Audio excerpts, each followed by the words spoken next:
Yo, what's going on, everyone? My name's Cody Jones, and you are listening to the J&D podcast. Today's episode, me and Daquan are going to be delving into the MCU. Let's get it cracking. Alright, so we were discussing more about the Black Panther trailer. Yes, the part I forgot what part I was on, but I said Shuri will be in the astral plane, and she'll be going to be searching for her brother, but she's going to be searching. But she found herself as the new queen. Yeah. And I discovered something. So yeah, that's what I'm thinking. Yeah, and I discovered something interesting that one of the creators had an interesting take on how they're going to make Namor look by giving him a more Mayan direction. Like, I've noticed that some of the Mayan writings and everything and the way he's dressed, Kukulkan being the... Well, yes.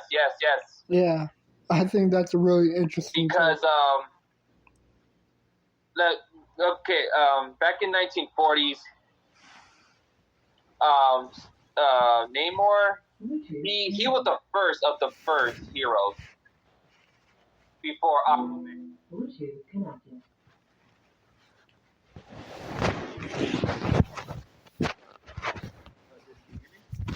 Yeah, I hear you. Okay. But yeah, Namor, he was the first superhero in the 1940s before Aquaman came around. Yeah, Aquaman's a ripoff of Namor, but Aquaman gets some more attention more than Namor does ever do. Really? But I'm glad that they gave him a Mayan connection because like in the comic books, we do not know what the heck he is. I mean, we know he's a mutant. He's part human and part Atlantean, but we do not know what human part from his in the comics his dad was. Like, is he like white? Is he Hispanic? Is he this and that? They just did not explain what. He was just a water dweller guy who fell in love with exactly the same story with Aquaman. Yeah. Like that. Being half and half. Yeah, so, but I'm glad they give him a Mayan story. I'm glad in the wings, the wings on the feet, they did it. Yeah. They did it so well, so convincingly good. Yeah, I agree with that. The way he just flew in on scene, I thought that was really dope. Like a really interesting, like welcoming kind of thing. Well, they said, Kevin Feige, he did quite. He wants to make Namor as really convincingly because he's doing the exact same way, like how he did Iron Man. Like, let's do all the characters that were untouched. Yeah. I mean, seriously, Namor, he's still kind of owned by Universal Studios because Universal Studios still owns any of Hulk property like that. That's why we never have seen a Hulk movie project in a while. Yeah. But now we kind of are going to get our Hulk movie in a couple of years later. I'm interested in that. But yeah, pretty much. Oh yeah, they said this movie the Black Panther is going to be 2 hours long. I'm like, okay, cool, awesome. Yeah. That means I want to know what the poster credit's going to be because there's probably going to be two poster credits.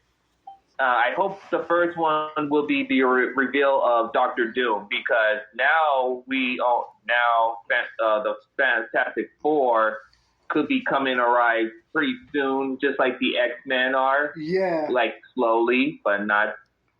I'm excited for the X-Men. That's the only thing I'm excited for. Absolutely. And I heard that Zac Efron, I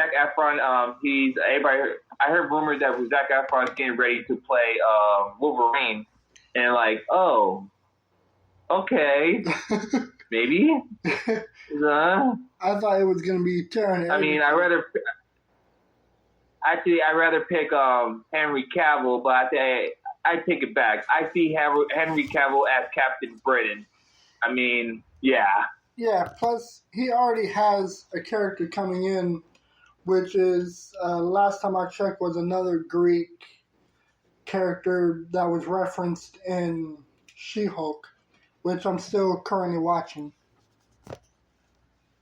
Same here. I'm watching. I'm just. I cannot wait till next week on the 7th. That will be Werewolf by Night. Yeah. And I'm all about that. My mistake. It wasn't on She-Hulk. It was on the Loki trailer leak, and he's gonna be playing someone named Sauron or some shit like that. Say that one more time. Care what? Like it's some Greek character. But I can't remember his name. Like I know who he is, but I can't think of it. What he looks like? What he looks like? Give me a second. Purple? No, he looked more like a evil Superman. Hold up. Evil Superman. One.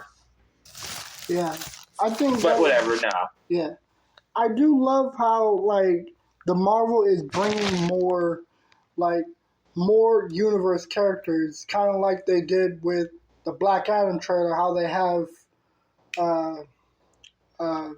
Hawkman and Adam showing up in the trailer. Oh yeah. Talking about Black Adam, yeah. I'm just very excited that like the Rock, he literally brought a promise to us like long time ago that well exactly what he brought.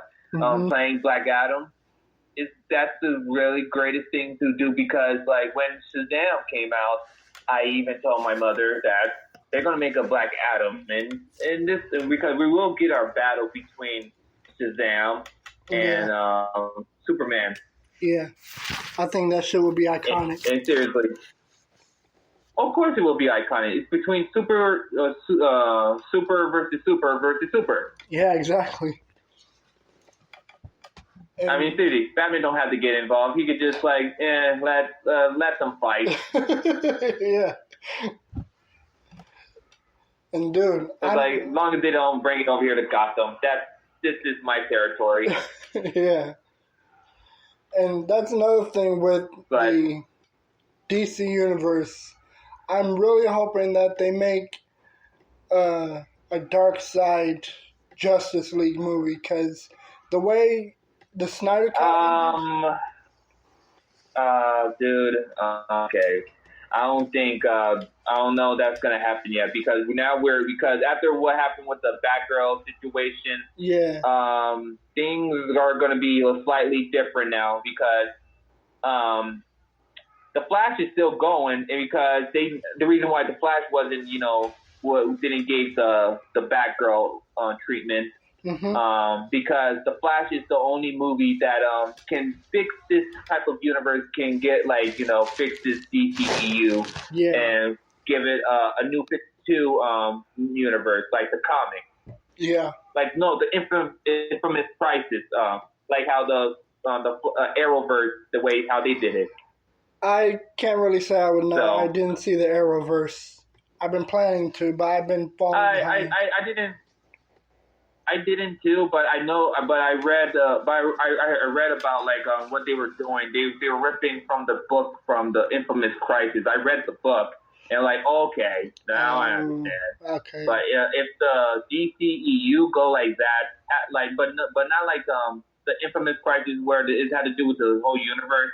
Yeah. It has to do with time travel and changing the timeline. And who knows to do that?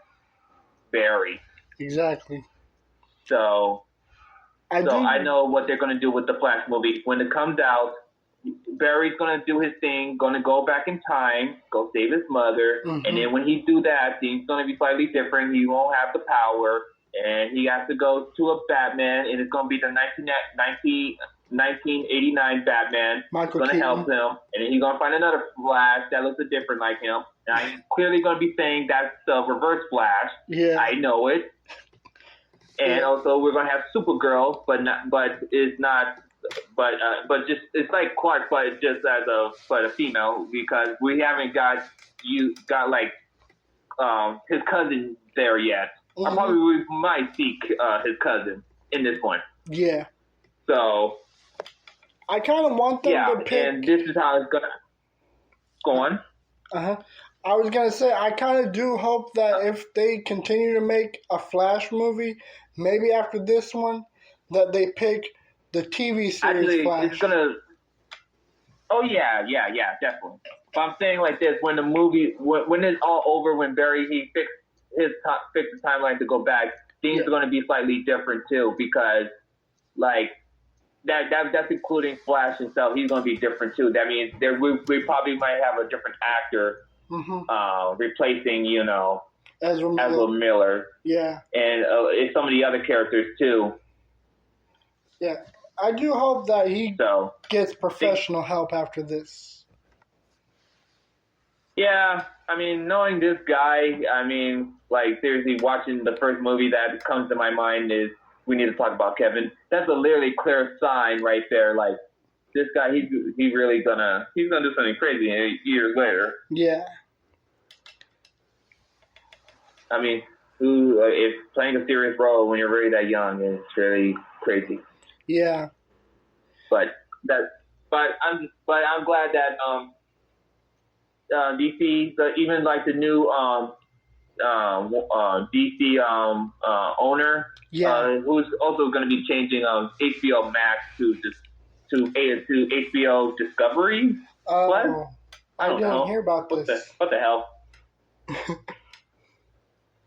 But they're letting some shows go, like, so they don't have to put for on the HBO Discovery. I mean, the only shows that are staying is Harley Quinn, her shows, Superman and Lois, some Adult Swim shows too. Okay.